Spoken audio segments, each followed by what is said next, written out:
You're watching NFL Daily. Mitchell Rentz here. And coming up on today's show, we're going to look at 6 blockbuster trades that I believe could end up going down after June 1st. I should also mention that today's show is presented by our awesome sponsor, Aura, your all-in-one digital safety net. If you guys want to make sure that your online security is, secure, if you want to make sure that nobody steals your identity, because every 14 seconds an identity is stolen, start your free trial. Right now, you have nothing to lose. Aura.com/chatsports. That link is available for you all in the comments and in the description. If you don't use this link, you don't get the free 14-day trial.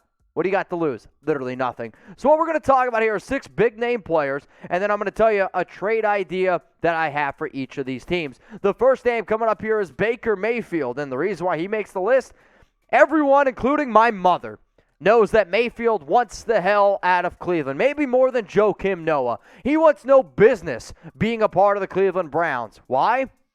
They just traded for Deshaun Watson. Baker's not showing up. He doesn't plan on showing up. No matter what, though, Mayfield will make $18.86 million this season. Must be nice. It's also why NFL teams shouldn't have to give a 5th-year option to a player before they play their 4th year. It's a wild idea, I know. The report is, the latest one, that the Browns don't plan on cutting Baker. So if Baker doesn't want to play for Cleveland, if people think that it's going to be an issue, you're not going to cut him, that means you have to trade him. The other part of this is NFL teams, according to reports, essentially want the Browns to eat $13 to $14 million of that, and then the new team can go ahead and get Baker Mayfield for $5, $4, $6 million. It's not a lot of money, but then again, oh well. The reason why this is an issue is because Baker was drafted number 1 overall, Heisman Trophy winner, and since he's coming to the NFL, he's had some ups and he's had some downs. In 2018, 27 touchdowns, 14 interceptions. I was like, Baker's going the right direction. Next year, didn't look so good. 2020, with a solid running game, Baker was able to take care of the football. 2021, not good whatsoever. A lot of drama around him. So the deal that I think makes the most sense is if there's a quarterback out there, I think Carolina has shown me that they are the most aggressive team right now, being able to go out and get a player. Now, I've also been told that Carolina is a little bit split on Baker, but who knows? Here's the trade idea I got. The Browns receive a 6th-round pick in the 2023 draft. The Panthers go ahead and get Baker Mayfield. So who wins the deal? With every trade that you're about to see here on today's show, I'm going to ask you, who wins? Type CAR for the Carolina Panthers. Type CLE for the Cleveland Browns. And if you want to go ahead and take a screenshot, tag Chat Sports, tag me. I'd be more than happy to share it on my Instagram story. The next player coming up, wide receiver for the San Francisco 49ers, it's Deebo Samuel. Samuel has stated that he's wanted to be traded this offseason. He wants a brand new deal. I'm not 100% sure if the 49ers are going to go ahead and give it to him because I also think they're trying to prioritize Nick Bosa over Deebo. Now, Samuel isn't going to go to OTAs.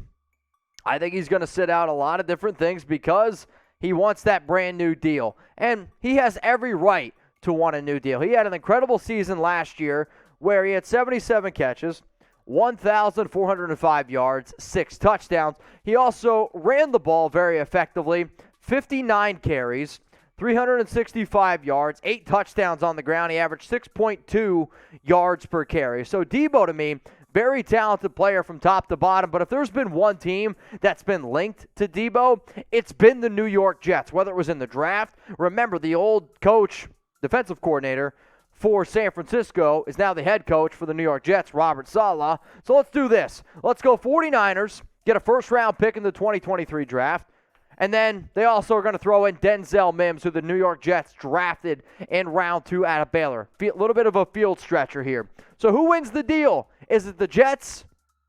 Is it the 49ers? Every single deal that I have here on today's show is definitely a juicy one, and we still have 4 more trades up and coming. But before I show you those 4 trades, Aura, this is an app. This is something that every single person needs to get right now. It's aura.com/chatsports. You do more online than ever. Like, seriously, think about everything that you do online with your phone, your laptop, your tablet. Would you want somebody to see that information? The answer is, of course not. So some of the benefits that you get from Aura, financial fraud protection. My dad is so afraid to buy anything on the internet because he had his credit card stolen 30 years ago. Guess what, Dad? With Aura, it's not going to happen now. Identity theft protection, online and device security, family plans to protect up to 5 people. I always say that I believe that I'm smart enough to not fall for a Russian bot, a phishing scam, or some BS. But I also know this. I got a lot of cousins. I got a lot of aunts and uncles that give their phones to their grandkids. They give their phones to their kids. Why? Because kids are so occupied with screen time. Do you think right now, if your kid got a text message, which I'm telling y'all right now, I get at least one call, one text message every single day from somebody trying to just be, trying to get some information. I don't want them to get my information.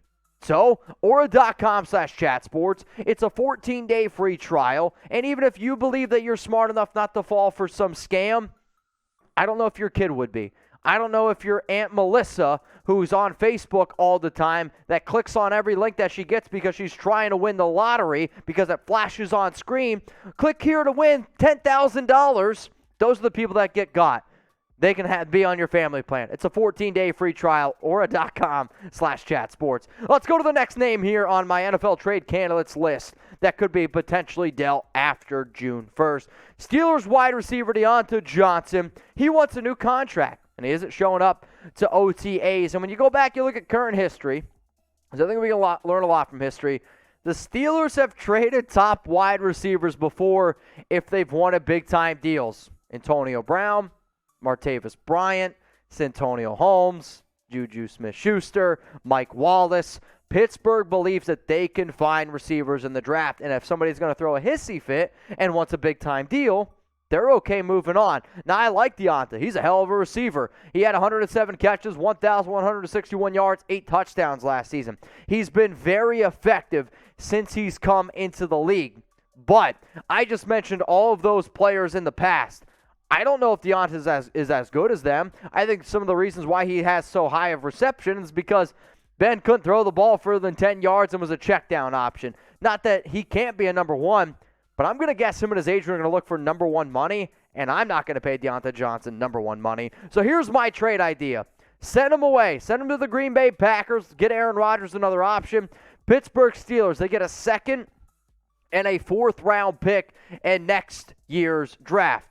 Who wins the deal? Type GB or PIT. I would say, obviously, Green Bay wins it for this season, and I would say Pittsburgh wins it for next season. The only thing I would say this, though, is if Green Bay were to pull off this deal, I'd be like, why are you going to give Diontae Johnson a brand new deal, but you won't give Davante Adams one? We are going to stick here at the wide receiver position, and I'm going to go with Laviska Shenault Jr. Why? The Jags, they signed Christian Kirk, Zay Jones this offseason. They also have Marvin Jones. So I believe right now when I look at the current roster, Shenault's the 4th wide receiver. On top of that, he's getting ready to get his 3rd head coach in his 3rd season. I almost feel bad for him a little bit. And if I was Laviska, I'd be like, wait, I can get out of Jacksonville? I would try to do it. He does have 2 years left on his deal, and it's about $3 million left. I like Laviska a lot. I think he's a very well-rounded player. Coming off a bad year where Trevor Lawrence struggled, Urban Meyer sucked, but he still was able to get 100 targets, 63 catches, 619 yards. And I go back and I look at him in his college days. He was a punt returner. He was a kick returner. He could run the football. He was also a good blocker, which is why I like this idea a lot for both teams. The Ravens, they traded away Marquise Hollywood Brown. They need another receiver. Go out and get somebody who can also maybe help replace Sammy Watkins a little bit. He's cheap, 2-year deal, can block for you a little bit, also helping special teams. The Jags get Chuck Clark. Chuck Clark hasn't said he wants to be traded, but there are reports that he wants to be dealt. And when I look at one of the biggest weaknesses for the Jacksonville Jaguars, I think it's safety right now. So who wins this deal? Type BAL for the Baltimore Ravens, or you can go ahead and type JAC for the Jacksonville Jaguars. If I'm being 100% honest with y'all, which I always try to do, I think both teams win this deal. The next player coming up here is a big-name guy, and it's Robert Quinn. With new GM Ryan Poles, he loves acquiring draft picks, and I mean, he's just always been a draft pick fiend. And now you have your new head coach, Matt Eberflus, who also loves draft picks. He's 32 years old. Chicago is building for the future, and there are going to be plenty of teams that have interest in Robert Quinn coming off a year where he had over 18 sacks. I don't know if he's going to be able to do that again, considering the fact that he's had a little bit of a roller coaster type of career. 2 sacks in 2020, 11.5 sacks in 2019. Here's what I'm thinking here. Okay, let's get a little bit ballsy. Let's get wild.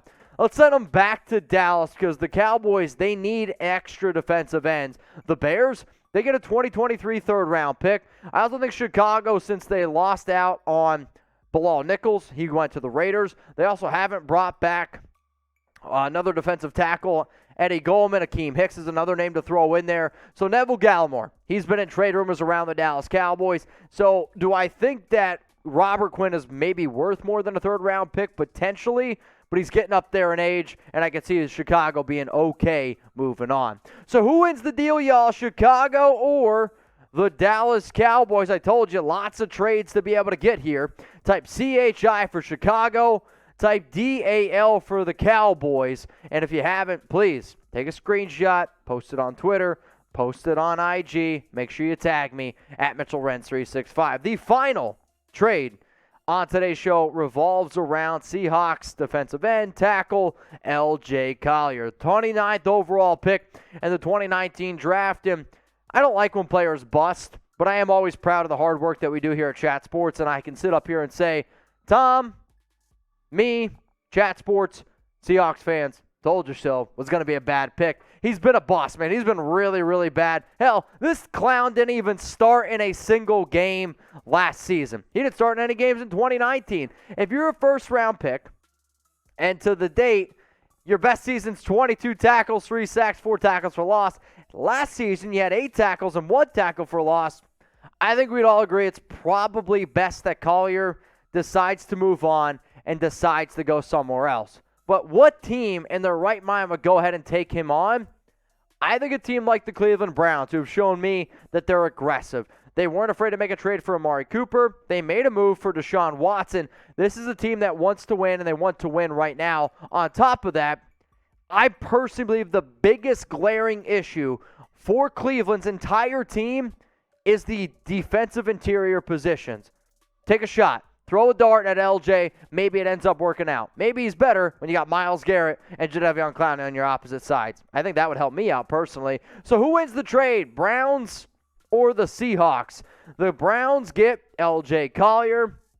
The Seattle Seahawks get a 6th-round pick in 2023. Let me know what you think of all my trade options.